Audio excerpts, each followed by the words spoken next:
5%, they're not going to buy this. There's one section that caught my attention in an early reading, and that was Donald Trump's relationship with women. We're talking about the Me Too movement. We're talking about the accusers that have come out and once again asserted their accusations against this president. The Access Hollywood tape. There's so many questions about his relationship with women, and there was one anecdote in the book that stood out where he's talking about his best friend's wives, saying he lives for sleeping with his best friend's wives. It's a sordid tale about how he would have the wife on the phone and at the same time have the husband come in, doesn't know the wife is on the phone, then ask him all sorts of questions about sleeping with his wife and what he thought of it and whether or not he wanted to go have fun with some other women that Donald Trump had standing by, all while the wife was surreptitiously, secretly on the phone. That's a wild anecdote. Did you witness that? How do you know that?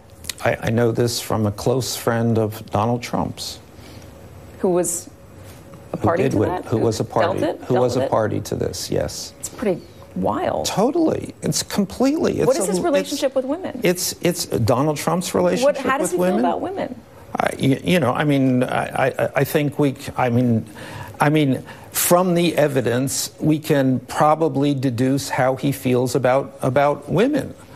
He feels probably treats them and thinks of them in as transactional a way as he thinks about everything.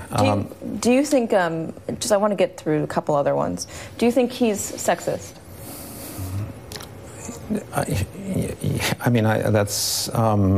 Yes. Do you think he's rafist? Yes. Yes. Xenophobic? I do. Xenophobic. What does that mean? He's afraid of the other. Yeah. Anti-Semitic? I had this specific discussion with Steve Bannon, who thought he thought yes, maybe he's a racist. Lots of people accuse Steve Bannon. Maybe he's a racist. He didn't think he was an anti-Semite. But I don't know. I think that he thinks about. I think he's aware of who is Jewish in a way that that feels creepy. One other small piece of news that's been in the headlines: the merger, the AT&T Time Warner deal. Is this White House? Is the president opposed to it because of his animosity from the start towards CNN? Well, the president has been opposed from this deal from back in the campaign. Is it a CNN? And I think it's probably partly a CNN thing. I think partly it's a sort of a gut thing. Big is too big. I think partly it's a thing that he thought would play. I think it's partly that